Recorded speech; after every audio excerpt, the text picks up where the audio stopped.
Within the formative cloud ecosystem, we are seeing 5 distinct roles forming. Firstly, there are cloud enablers and carriers who provide the necessary hardware, software and networks, aka the vendors. Cloud providers then provide the integration of these technologies into cloud services and take them to market. These services are in turn consumed by cloud subscribers. All straightforward enough so far. In addition, though, we are seeing the emergence of 2 further roles. Cloud auditor, who will provide independent assessment of cloud services in order to report on a cloud service provider's capability to deliver the service levels or dimensions of service being promised. There is also the cloud broker, the role that negotiates the subscriber-provider relationship. Today, this may simply be an IT department managing relationships with several cloud service providers. Going forwards, however, as barriers to exit lower, cloud brokers will be tasked with adding value by providing price arbitrage and moving workloads around to the best value provider.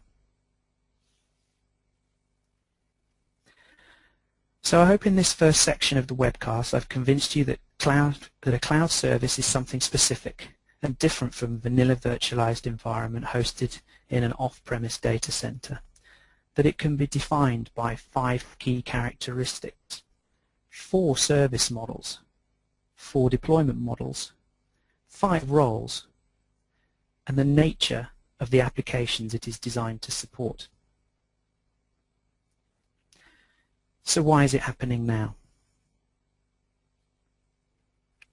Well, there are a number of big-ticket forces outside of the control of individual businesses or industries driving us towards an era defined by scale economies.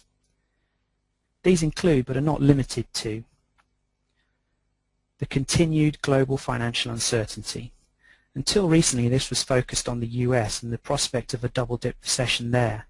Today, however, all eyes are squarely on Europe as we watch the cost of sovereign debt destabilize the Eurozone.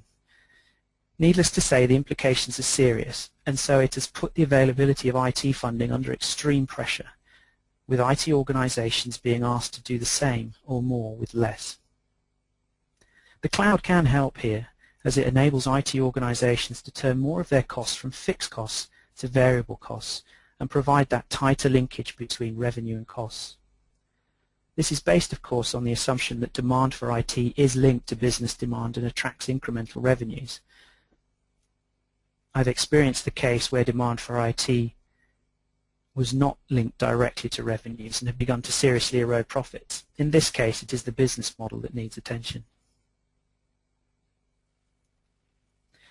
This financial pressure is being compounded by constant energy price rises.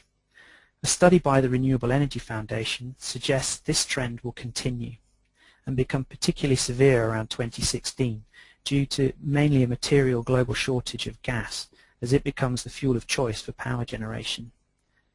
Here in the UK, the decision to renew our nuclear power generation capability was delayed, putting considerable pressure on the capacity in the system.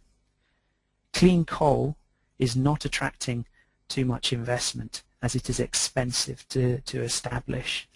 Renewables will fall short of their predicted output, and traditional coal is no longer an environmentally acceptable option.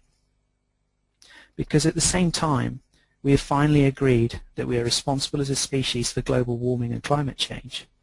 The Copenhagen Accord is an effort to reduce carbon emissions to a point able to contain further planetary warming to under 2 degrees. We have started and will continue to see government policy in the form of carbon taxation, which will in turn add to the cost of IT provision. In fact, I believe IT has now overtaken the airline industry as the poster boy for carbon emissions. But it's not all doom and gloom, however, as there are also some opportunities. Moore's law and the price performance increments it drives are expected to hold for at least the next 10 to 20 years. That is until it is expected transistors will reach the size of atoms and can't get any smaller. This will allow for greater levels of hardware virtualization, which is a key enabler, along with the Internet, for cloud computing. Hardware virtualization is now available and accepted across the IT infrastructure stack, from networks through storage to compute. This opens the opportunity to take advantage of increasing CPU performance and do more with the same piece of hardware. It also makes workloads considerably easier to move around and allow better balancing of workloads across the infrastructure estate. Another driving force is that for ubiquitous access to information through the consumerization, as we bring our smartphones and tablets into the workplace and leverage the benefits of cloud capability for our personal use at home, accelerating that change in mindsets. But I believe one of the primary drivers behind cloud is the process of commoditization of business activities, including IT-related activity.